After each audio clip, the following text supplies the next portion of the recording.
Hello, what's up guys? Nandito na naman si Mr. Bean TV. Pag-uusapan lang natin tong resupply mission kahapon sa ating West Philippines Seas doon sa Ayong Insul. Kasi nag-press conference ngayon ang West Philippines Task Force.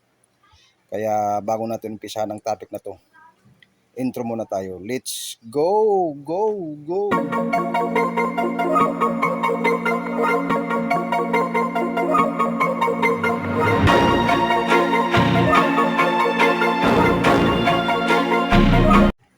So ayun nga, nakikita natin sa larawan ang ating karapatan dito sa West Philippine Sea.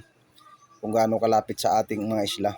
Kaya kahapon, hinaras na naman yung ating mga barkong pandigma at saka yung BRP Malapascua na magre-resupply lang sana sa Ayong Insul sa ating mga yung ating BRP Sierra Madre na nakasadsa doon sa Ayong Insul para mangatid lang sana ng pagkain.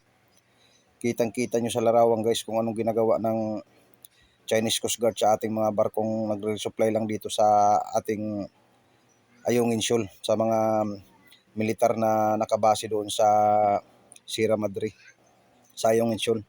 Ayan guys, so makikita nyo sa larawan kung anong ginagawa ng China Coast Guard sa panggigipit o pang-ihipit sa ating mga nagre-resupply na mga barko doon sa Ayong Insul.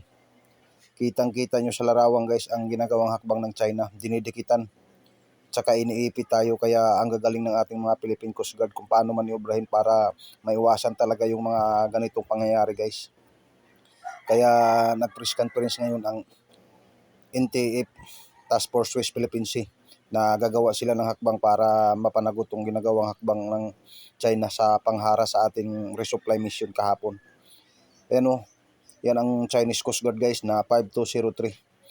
Yan ang bumangga sa maliit natin na barkong nagdadala ng resupply mission doon sa Ayong Insul kahapon. Buti na lang nakalusot pa rin kahit iniipit na yung ating mga barkong pandigma at saka yung barkong maliliit na nagre-resupply, nagdadala ng pagkain sa West Philippine Sea. Kaya sabi ni spokesperson Commodore Ariela, kailangan talaga magsagpa ng panibagong hakbang doon sa international law para makikita ng buong mundo na ginagawang pangahara sa atin ng Chinese Coast Guard.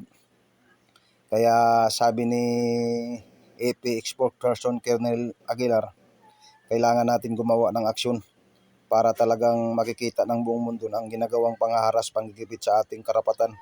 Dahil sabi nga ni Secretary Gilbert Todoro na ang China talaga ang nang-i-squat dito sa ating mga teritoryo dahil wala silang karapatan dahil nasa ating sakop ng 200 nautical exclusive miles yung Ayong Insul.